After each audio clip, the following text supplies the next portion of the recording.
participer aujourd'hui à notre webinaire sur la segmentation marketing et la conception des personas. Je suis Romane, chargée de développement marketing et digital, et je suis accompagnée de Frédéric, dirigeant d'Alliance Connexion. Bonjour à tous. Alors donc, pour ceux qui ont déjà eu l'occasion de participer à l'un de nos webinaires, nous avons régulièrement abordé le sujet de la segmentation, mais sans jamais réellement entrer dans le vif du sujet à proprement parler. C'est pour ça qu'aujourd'hui, nous avons décidé d'aborder ce thème. C'est donc un thème qui est la base de réellement toutes vos actions de prospection commerciale, qu'il s'agisse de télémarketing ou d'inbound marketing. Donc pour vous présenter ce webinaire, le sommaire sera donc pourquoi et comment segmenter, comment maintenir sa base, puis la création des personas et les actions commerciales à mettre en place pour chaque. Merci Romane pour cette présentation. Donc nous allons aborder la segmentation. Un premier rappel avant de parler de la segmentation. L'idée de segmenter en fait vient en général juste après la partie stratégie d'entreprise. Dans la partie stratégie d'entreprise, on entend plusieurs points en fait qui sont importants. Donc il y a bien entendu la vision du dirigeant quant au développement de l'entreprise.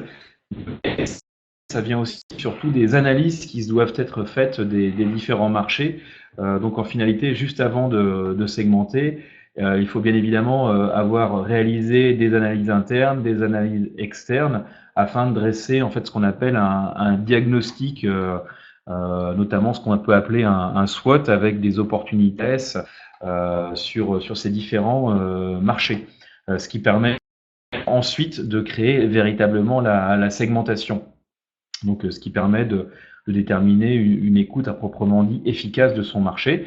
Une fois que la segmentation est faite, ça permet de finaliser ce qu'on appelle le plan d'action commercial, donc de définir des objectifs qualitatifs, quantitatifs, définir des moyens et aussi des points de contrôle. Voilà pour cette introduction sur la segmentation marketing. Voilà. Pour la partie segmentation, nous allons donc rentrer dans le vif du sujet et se dire, en fait, se poser une question, c'est pourquoi. La première des questions, c'est effectivement comprendre son marché. Comment est-ce qu'il évolue dans le temps? Parce qu'un marché n'est pas figé. Souvent, on fait une étude un prévisionnel sur 1 an, 3 ans, quand on développe son entreprise. Et en finalité, on s'arrête là et on ne reprend pas ces chiffres-là et ça reste en l'état. Et on a parfois quelques surprises. Donc l'idée, c'est de déterminer quels sont les facteurs qui peuvent impacter votre marché, donc de les noter tout simplement dans une matrice et de définir un niveau d'influence de ces facteurs-là pour ensuite déterminer quel niveau de veille vous allez devoir mettre en place sur ces facteurs qui vont toucher votre marché. Voilà. L'idée aussi de segmenter, c'est de comprendre qui sont vos acheteurs, parce que un acheteur, c'est aussi un individu, et celui-ci évolue au fur et à mesure des générations, des nouveaux outils en fait qui sont utilisés, des nouvelles méthodes d'achat aussi. Donc l'idée, c'est vraiment de travailler sur qui est mon acheteur et déterminer quels sont ceux qui ont les plus forts potentiels en finalité. Voilà. L'idée suivante aussi de la segmentation, c'est pour moi un élément qui me tient à cœur puisqu'on le vit au quotidien, c'est de maintenir une base de données qualifiée. L'idée de la base de données qualifiée, elle a plusieurs niveaux. C'est déjà dans cette base de données, est-ce que j'ai des informations très claires sur mon interlocuteur, sa fonction, son entreprise, son secteur d'activité, son téléphone, son email. Donc là, c'est des informations qui sont utilisables immédiatement par une force de vente. Ça, je dirais que c'est la base et ça, il faut le maintenir parce que aujourd'hui, on voit qu'on ne reste pas 50 ans dans une entreprise, on va plutôt avoir une durée de vie professionnelle, si vous me passez l'expression, qui va être de l'ordre d'à peu près 5 ans. Voilà, hein, c'est la moyenne. Donc, ce qui veut dire que les fichiers peuvent s'épuiser assez rapidement. Donc ces données-là, il faut les maintenir à jour dans un CRM. C'est vraiment l'idée de base. Là, on est vraiment dans un premier temps sur ce qu'on appelle du leads marketing, du MQL, donc Marketing Leads Qualified. J'ai des informations claires et précises sur un individu, mais ce lead-là, il n'est pas encore qualifié d'un point de vue vente. Donc voilà, la segmentation, elle a cet intérêt en 4 points. Donc compréhension du marché, déterminer quels sont les acheteurs et leur fonctionnement, déterminer en finalité aussi quels sont les budgets à allouer à chaque segment. Ça peut être variable, mais si je fais pas de segmentation, il sera bien difficile pour moi de déterminer quel budget je dois mettre pour aller faire du développement commercial. Et en finalité, de positionner les hommes, les femmes qui vont aller sur le terrain et en support travailler pour la vente, la conquête client ou la fidélisation. Voilà. Je pourrais revenir ensuite sur ces points-là, mais on va les développer par la suite. Donc on va passer au slide suivant pour dire, voilà, un segment, c'est quoi? Ça peut être quand même assez large. Donc, dans notre philosophie, en tous les cas, un segment, pardon, c'est des personnes, des individus qui vont partager les mêmes enjeux professionnels. Donc globalement, moi, si je suis acheteur dans une entreprise ou je suis directeur de production dans une autre, j'ai des objectifs professionnels qui me sont assignés dans le cadre de mon contrat de travail, et puis j'ai aussi des objectifs transversaux qui me sont donnés d'un point de vue collaboratif. Donc vous, votre enjeu, ça va être de comprendre tout cela et de déterminer comment vous allez répondre à ces enjeux, aux enjeux de vos clients. Donc il y a deux types de segmentation. Donc au minima, c'est double la segmentation parce que vous avez une segmentation pour vos clients et une segmentation pour vos prospects. L'idée, c'est de pas tout mélanger, sinon ça va être complexe en termes de création de contenu et d'envoi de contenu, en tous les cas de communication vis-à-vis d'eux. Sur nos clients, on peut déterminer deux choses. On a des clients qui sont actifs, sur lesquels on va vendre la plupart de nos produits et services, et sur d'autres, on va dire que c'est des clients qui sont un peu moins actifs, qui n'ont rien commandé dans l'année. Donc là-dessus, il faut avoir un plan d'action bien particulier, mais au préalable, il faut les avoir segmentés. Donc après, segmenter d'une certaine manière, on va le définir. Donc, dans la définition des segments, il faut bien entendu fixer les priorités parce que vous vous en doutez, ça ne sert à rien de réactiver un client qui n'est pas forcément très très rentable pour vous. Donc l'idée dans un segment, c'est de définir un niveau de rentabilité de chaque cible en finalité. À un moment donné, si le client est compliqué à traiter, qui rapporte pas beaucoup, on est quand même mieux de le laisser à la concurrence. Pourquoi pas? Ça peut être une bonne idée, ceci dit. Donc voilà, l'idée, c'est vraiment de faire, premièrement, deux niveaux, prospect et client. Et par la suite, sur les prospects, il va falloir définir des critères de segmentation qui peuvent être assez variables. Alors, juste un point, j'ouvre une parenthèse, vous l'aurez remarqué, je parle surtout d'une segmentation d'ordre entreprise là. Je n'ai pas abordé et je n'aborderai pas la segmentation grand public. Je pourrais le faire à part ou à la fin si vous me posez des questions sur le sujet. La segmentation grand public, elle est beaucoup plus complexe que cela en tous les cas, parce qu'on a d'autres critères à intégrer à l'intérieur. Donc pour revenir sur les critères de segmentation, bien souvent, et nous c'est ce qu'on fait depuis un certain temps, on va retrouver des critères liés aux effectifs, à l'activité détaillée, à l'organisation de l'entreprise, au chiffre d'affaires. Mais en finalité, quand je prends indépendamment ces critères-là, ça ne donne pas forcément le reflet de ce que je souhaite réellement obtenir comme segment. L'idée, c'est de croiser ces segments-là et de se dire que par rapport à une activité, le chiffre d'affaires minimal et l'effectif doit être de temps. Donc là, ça vous donne un segment.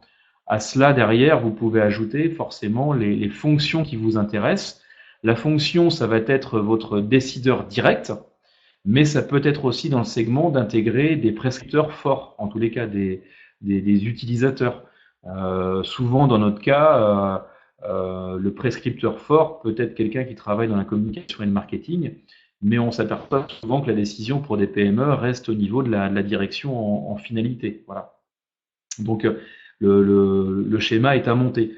Donc, dans vos segments, ce qu'il faut retenir, c'est critériser des personnes qui ont les mêmes enjeux, donc vous allez avoir des fonctions liées à des secteurs d'activité.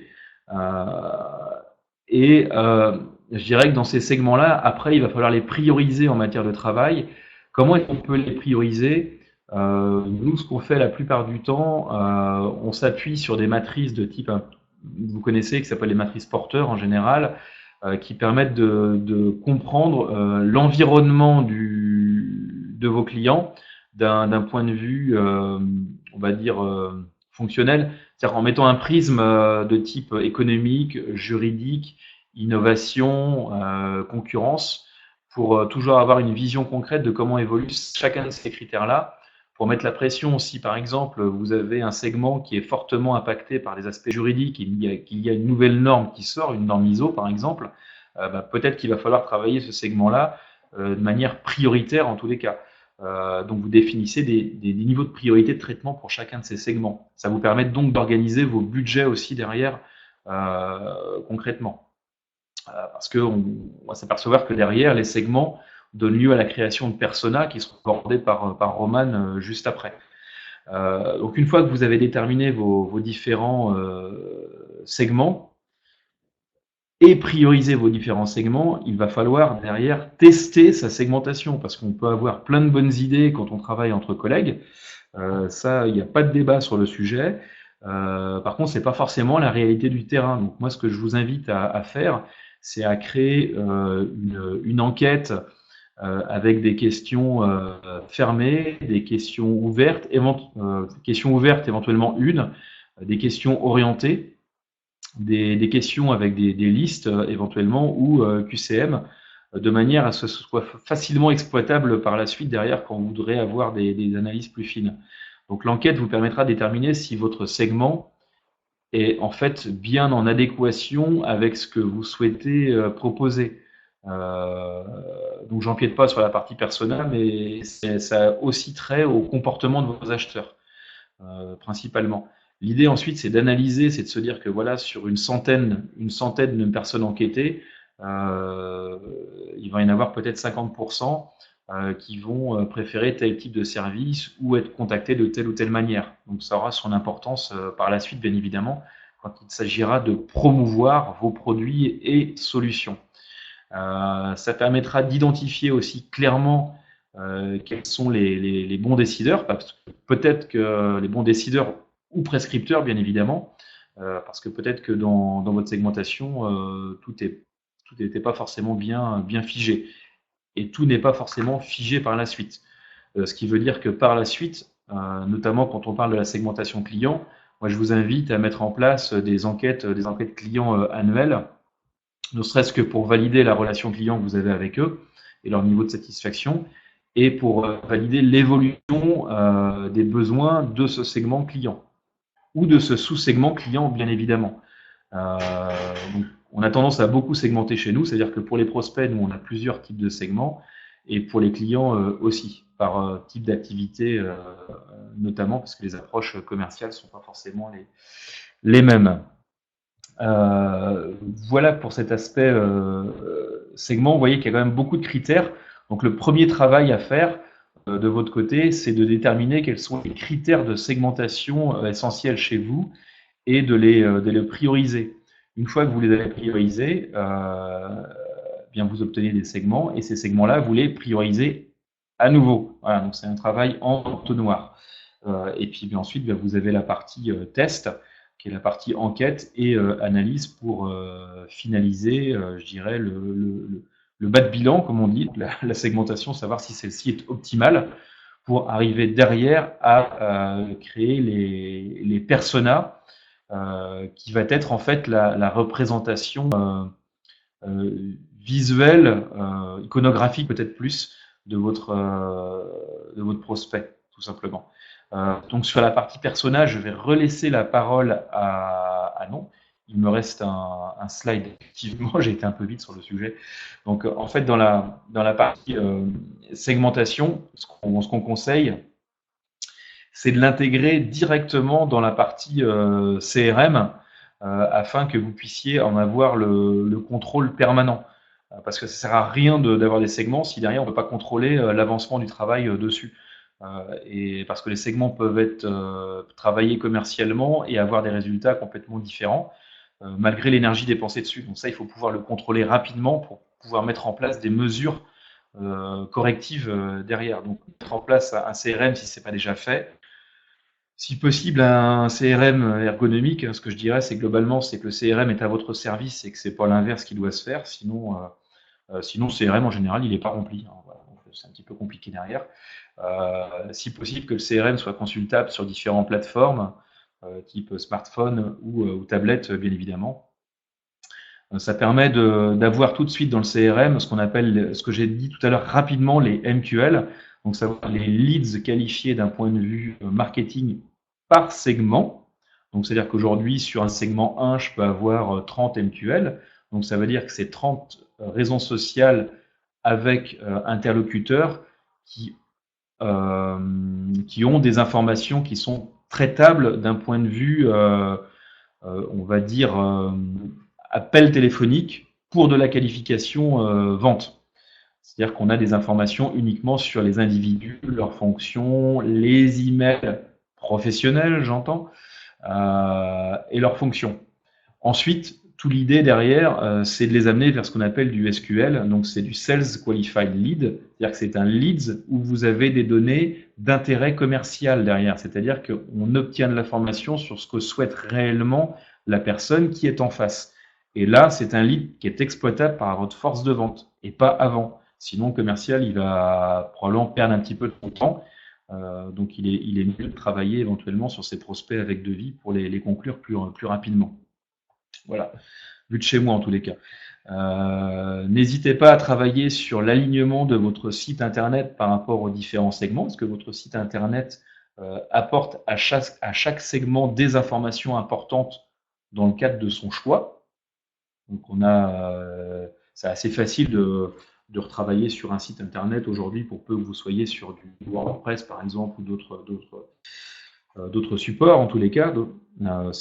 Voilà. Mais l'idée, c'est quand même que le site internet soit quand même bien aligné avec vos objectifs. On en voit aujourd'hui, il faut quand même en passer un petit peu de temps sur le sujet avec du contenu rédactionnel qui soit aussi adapté, que la sémantique soit bien travaillée d'un point de vue SEO, afin que vous soyez bien référencé par chaque segment. Ensuite, vous mettez en place derrière des outils qui permettent de maintenir la base et de transformer du MQL vers du SQL. Donc, on va parler de prospection digitale avec l'inbound marketing, qui permet de nourrir et de convertir des prospects assez logiquement en tous les cas. L'animation des réseaux sociaux aussi vous permet d'alimenter vos segments en nouvelles informations, pour que ça soit bien aligné avec le plan d'action. Donc, c'est-à-dire qu'on va promouvoir des contenus qui soient adaptés, mais toujours à chacun de vos segments. On va s'aider pour cela aussi du télémarketing qui va relancer que les segments définis et pas d'autres. Comme ça, on ne perd pas de temps et on ne perd pas de budget. C'est un peu l'idée. Parce qu'on sait qu'aujourd'hui, le téléphone est un outil qui est intéressant, mais qui ne peut pas servir dans le cadre du mass market, sinon c'est une déperdition de budget tout simplement. Donc ça permet souvent de travailler sur la notion de MQL, pour qualifier les contacts et rappeler après les contacts qui sont suffisamment mûrs d'un point de vue commercial. Donc là, vous avez une arborescence, c'est pas une arborescence d'ailleurs, c'est plutôt un cycle complet de comment on doit traiter sa base commerciale pour arriver à produire du lead qualifié, parce que la segmentation, elle n'a pas d'autre objet que de produire du lead qualifié et de la fidélisation pour ses prospects. Voilà, ça n'engage que moi quand je dis ça, mais ça me convient assez bien en tous les cas. Donc, n'hésitez pas à noter vos questions pour tout à l'heure si je suis un peu rapide sur le sujet. Voilà, j'insiste vraiment sur la question de maintien de la base commerciale parce que on voit trop souvent des bases avec des CRM qui coûtent extrêmement cher, qui ne sont pas mises à jour. Et en fait, vous perdez toute la productivité de l'outil derrière. Et quand il faut retravailler dessus, c'est à nouveau des budgets qu'il faut allouer pour tout requalifier. Alors que si c'est fait au fur et à mesure avec les bons outils, qui peuvent être externalisés aussi, bien évidemment, si vous n'avez pas la capacité de le faire en interne, parce qu'on sait que ça prend du temps, vous serez sûr en tous les cas de pouvoir promouvoir en tous les cas vos solutions vis-à-vis de vos segments marketing en amont. Donc là, du coup, je vais vraiment pouvoir laisser la parole à Romane qui trépigne d'impatience d'aborder les personas avec vous, hein, qui est en fait la continuité de la segmentation, parce que je dirais que la segmentation, c'est à la fois la segmentation des caractéristiques, mais à la fois l'adjonction des personas derrière. L'un ne va pas sans l'autre aujourd'hui, hein, clairement. On peut difficilement les différencier et il vaut mieux pas en finalité. Donc Romane, à toi la parole. Merci Frédéric. Donc oui, effectivement, le persona en fait représente réellement les segments que vous avez définis au préalable. C'est pour ça qu'on a commencé par vous parler de segmentation marketing et que nous parlons maintenant de persona, puisque le persona est le client idéal et est la représentation de... Je vais parler un petit peu plus fort, j'ai une voix qui porte moins que Frédéric.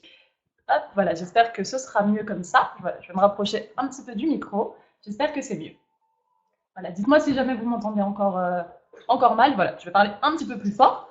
Donc voilà, passons maintenant donc au persona qui, comme je le disais, représente, je vous en prie, représente donc vos segments marketing qui sont donc réellement vos clients idéaux. Donc pour cela, il faut commencer donc par construire une base de données qui soit qualifiée et segmentée, comme a pu vous le dire Frédéric. Mais il faut également comprendre qui sont réellement vos clients et vos prospects, puisqu'on parle de segmentation client et segmentation prospect, on fait cette distinction. Donc pour cela, il faut réellement comprendre quels sont leurs enjeux et quels sont leurs objectifs. On parle de rester agile sur ce point-là parce qu'il faut comprendre que les enjeux et les objectifs de vos clients et de vos prospects, donc de vos personas, vont évoluer avec le temps et avec leur position dans le cycle d'achat. Ils n'auront pas les mêmes objectifs ni les mêmes enjeux en fonction. Le fait de comprendre réellement de comprendre leurs objectifs vous permettra de déterminer les bons contenus, donc un contenu qui soit adapté à leurs problématiques, à des problématiques réelles, donc de créer ces contenus adaptés et de les promouvoir. Il faut également, donc nous, ce que nous vous recommandons, c'est d'utiliser une solution donc multicanal, c'est d'utiliser le maximum de canaux de communication, puisque chaque personnage, chaque segment n'utilisera pas forcément le même, surtout en fonction de votre activité. Donc la solution multicanal reste la solution préconisée, en tout cas que nous préconisons réellement. Donc l'objectif de cette stratégie de contenu, puisqu'il s'agira d'une stratégie de contenu, stratégie de promotion, c'est de transformer ces inconnus, donc les personas, en clients. Donc comprendre leurs enjeux. Pour cela, nous vous avons listé, donc c'est une liste non exhaustive bien entendu, mais quelques questions à vous poser et à leur poser. Dans quel secteur évolue-t-il? À quel service appartient-il? Quel service? Dans quelle entreprise travaille-t-il? Quels sont ses objectifs? Je l'ai déjà dit. Comment s'informe-t-il? Ça vous permettra de définir les canaux de communication. Quelle est sa journée type, etc. L'objectif, c'est de créer une véritable relation avec vos clients, avec vos prospects et futurs clients pour anticiper leurs attentes futures. Cela vous permet à vous de vous adapter et de ne pas vous retrouver dans le jus, comme on dirait. Donc, pour résumer un petit peu cette partie sur les personas, il y a vraiment 3 étapes différentes. Donc, la première étape dont vous a parlé Frédéric, c'était la segmentation. Une segmentation extrêmement importante à la création des personas, puisque, comme je vous l'ai dit, un persona représente un segment. La deuxième étape, ce sera donc la construction de contenu adapté, bien entendu, comme je l'ai dit, à leurs enjeux et à leurs problématiques. Après, vous pourrez donc les promouvoir sur la majeure partie des canaux de communication possibles, donc de façon multicanale, comme nous disons. Et la troisième étape, c'est d'analyser leurs mouvements. Donc en fait, combien de vos personas, combien de vos prospects se retrouvent donc en MQL, combien sont des SQL, comment ont-ils évolué dans le cycle d'achat, et ça vous permettra à vous donc de vous adapter pour diminuer le cycle et de le faire évoluer le plus rapidement possible en finalité. Ouais. Moi, j'ai une question, Romane, si tu me permets, c'est quelle est la logique de construction d'un contenu en finalité? Si ça peut peut-être nous éclairer un peu plus sur la logique de construction de ces contenus-là par rapport aux personas, en fait. En effet, c'est pour ça que je disais de vraiment classer les personas aussi par rapport à leurs problématiques, puisqu'un contenu doit répondre à une problématique. Il faut réellement commencer votre article, par exemple, pour répondre à un besoin réel. C'est-à-dire que votre persona va avoir une problématique qu'il rencontrera par exemple tous les jours, ou en tout cas régulièrement, et en lisant l'article ou en téléchargeant l'infographie ou le livre blanc, il doit être capable de trouver la réponse en tout cas à son problème. C'est pour ça que la segmentation par enjeu, donc faire une segmentation qui soit quand même assez précise, par enjeu vous permettra à vous d'adapter les contenus par la suite, justement à ces problématiques. Le lecteur et le prospect, du coup, par conséquent, doit vraiment se sentir concerné par ce qu'il lit, se sentir touché, parce que le contenu aura été adapté à son besoin et non pas aux besoins de son voisin, qui n'aura pas les mêmes problèmes. J'ajouterais aussi un point, peut-être, Romane, à ta réponse. La notion du contenu aussi a un impact sur votre notoriété. L'idée de créer du contenu qui soit adapté à chaque segment et donc à chaque persona est aussi de vous positionner en tant que simplement de dire « bonjour, j'ai la solution à votre problème ». C'est aussi de dire que vous êtes un expert sur le sujet, que vous êtes capable d'apporter, grâce à vos méthodes, à votre fonctionnement, à votre organisation, des réponses claires et d'accompagner dans le temps le client. C'est-à-dire que les contenus qui sont construits pour chaque segment doivent en fait respecter une logique qui est assez simple et qui correspond au cycle d'achat. C'est-à-dire que dans un premier temps, on a du contenu de type découverte, pédagogie, donc on va expliquer pourquoi on a besoin par exemple d'un CRM. C'est très simple, hein. Pourquoi est-ce que je dois avoir un CRM dans mon entreprise? Le deuxième contenu dans la même lignée CRM, c'est de dire quel CRM vais-je choisir. Donc là, on est plutôt sur une méthodo, une évaluation. Donc là, on va faire des comparaisons donc, dans ce contenu-là. Et le troisième contenu dans la lignée CRM, hein, donc même enjeu, même problématique, c'est de dire lequel vais-je choisir d'un point de vue, par exemple, qualitatif ergonomique ou d'un point de vue prix pour la finance. Vous voyez qu'il y a une logique de nurturing derrière où on accompagne le segment dans sa réflexion, on accompagne le persona dans sa réflexion. Et c'est comme ça que ça doit fonctionner. Et la promotion, après, se fait sur chacun de vos segments identifiés et sur les réseaux sociaux aussi, sur lesquels vous avez travaillé et bien évidemment inviter l'ensemble de vos segments à rejoindre directement. Ça, c'est vraiment un enjeu important, en tous les cas, vu de notre fenêtre. La notion aussi d'analyse, de par le CRM ou un autre logiciel que vous aurez à côté, c'est de déterminer combien de temps il faut pour passer un leads marketing simple à un leads commercial. Est-ce qu'il faut 300 jours? Est-ce qu'il faut 2 mois, une soixantaine de jours ou pas? Et du coup, de vous dire à l'instant T, qu'est-ce que je peux faire pour réduire ce cycle d'achat en fait qui est assez long pour l'emmener vers le commercial. Donc, est-ce que je dois créer des contenus particuliers qui doivent aider dans la décision, tout simplement. Et ça permet en fait de créer des workflows bien spécifiques en se disant, ben voilà, toute personne qui se trouve dans le cycle d'achat sur un niveau 2 et qui stagne depuis 2 mois doit recevoir un contenu qui va l'aider à prendre sa décision pour quelque part être contacté par le commercial. C'est vraiment toutes ces stratégies qu'il faut mettre en place et qu'il faut écrire de but en blanc avant de commencer à lancer les hostilités en fait. Hein. Quelque part, il faut écrire à mon sens, en tous les cas, un scénario complet qui débute au début par la stratégie, qui passe par la segmentation, marketing, par les personas, ensuite par une stratégie éditoriale et ensuite une planification éditoriale qui va utiliser les différents canaux et ce au bon moment en intégrant, je dirais aussi des workflows transversaux qui vont traiter des profils particuliers. Voilà. Il y a vraiment une logique. Je dirais que globalement, si on ensemble le tout, il faut que votre site internet aussi soit vu comme un canal de communication en tant que tel. Donc voilà ce qu'on pouvait vous en dire en tous les cas sur la segmentation. Chaque segmentation est particulière à chaque entreprise, ça vous en doutez, hein, c'est un peu de la palissade. Mais aujourd'hui, on le voit, il y a et d'enquête et d'entout à réaliser pour s'assurer que chaque segment est bien celui auquel on pensait sur son marché en tous les cas et sur le marché visé. Et je ne l'ai pas dit tout à l'heure, mais ça permet aussi de comprendre sur chaque segment quelle est la pression concurrentielle.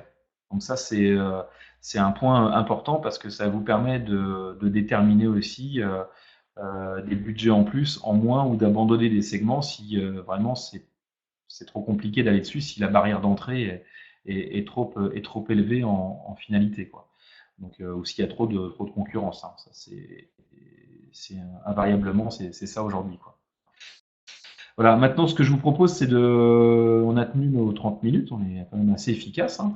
Ce que je vous propose, c'est de répondre à vos questions, à la fois sur la station marketing, les personas, sur la promotion ou la création de contenu. N'hésitez pas, je dirais, la parole est à vous.